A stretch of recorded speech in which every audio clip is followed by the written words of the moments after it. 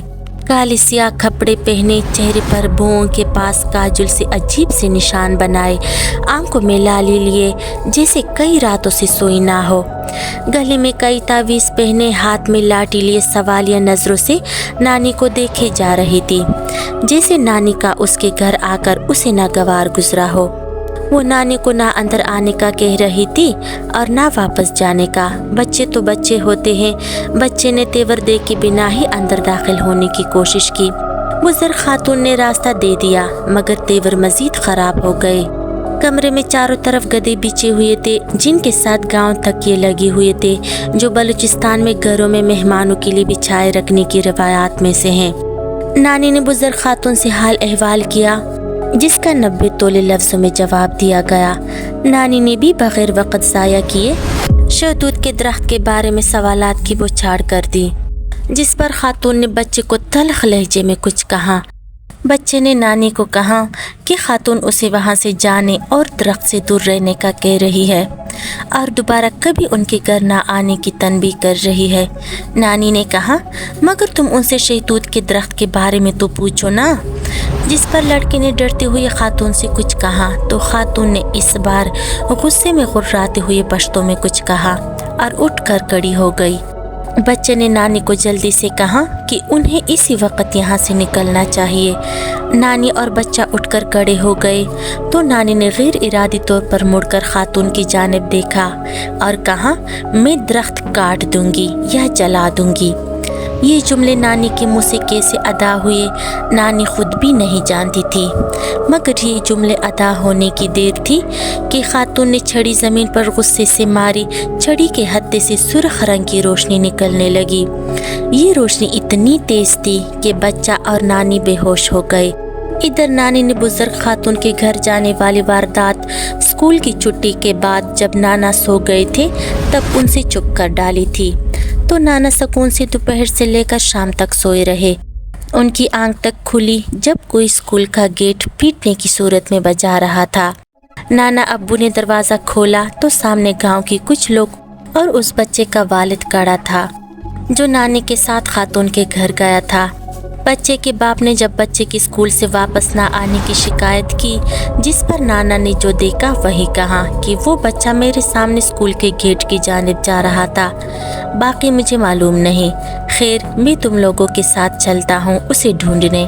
نانا یہ کہہ کر نانی کو اپنے جانے کا بتانے آئے تو نانی گھر میں کہیں موجود نہیں تھی۔ نانا ابو نے وہاں موجود لوگوں کو نانی کی گمشدگی کی اطلاع دی تو تشویش کی لہر دوڑ گئی۔ اب سب نانی اور بچے کو ڈھونڈنے نکل پڑے۔ جن بچوں کے گھر اسکول کے قریب تھے ان سے معلومات لی گئی تو ایک بچے نے گواہی دی۔ دوپہر میں بچہ اور نانی سامنے پہاڑوں کی جانب جاتے نظر آئے تھے۔ پھر میں شام تک یہی کھیلتا رہا، مگر وہ دونوں تب تک واپس نہیں آئے۔ یہ بات اور تشویشناک تھی کہ آخر کیا معاملہ ہے۔ سب نے فیصلہ کیا کہ وہ پہاڑوں کی جانب انہیں تلاش کرنے کو نکلیں گے۔ وہ پہاڑوں میں انہیں تلاش کرتے کرتے بزرگ خاتون کے گھر پہنچ گئے۔ وہ جیسے ہی وہاں پہنچے تو خوف اور دہشت سے ان کی آنکھیں باہر نکل آئیں۔ بوڑھی خاتون نے نانی اور لڑکے کو باندھ کر آگ لگائی ہوئی تھی، جس سے ان کے آدھے جسم جل کر راکھ ہو چکے تھے اور آدھے جل رہے تھے۔ ماحول میں انسانی گوشت کے جلنے کی بو پھیلی ہوئی تھی۔ آگ ٹانگوں کی سم سے لگی ہوئی تھی، اس لیے نانی اور بچے کو پہچاننے میں دشواری نہیں ہوئی۔ گاؤں والوں نے بوڑھی عورت کے گرد گھیرا تنگ کر کے اسے دبوچ لیا اور گاؤں لے کے آ گئی۔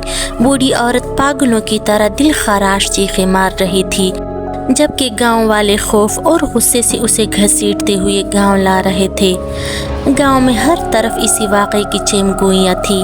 ہر کوئی خوف و ہراس میں مبتلا تھا کہ یہ بزرگ عورت کیسے اتنا بڑا قدم اٹھا سکتی ہے اور اس نے کیوں کیا ایسا۔ گاؤں میں جرگہ سسٹم تھا۔ دور دراز علاقے سے سردار کا انتظار کیا گیا، جس کے کنٹرول میں یہ علاقہ آتا تھا۔ سردار کو ایک دن لگ گیا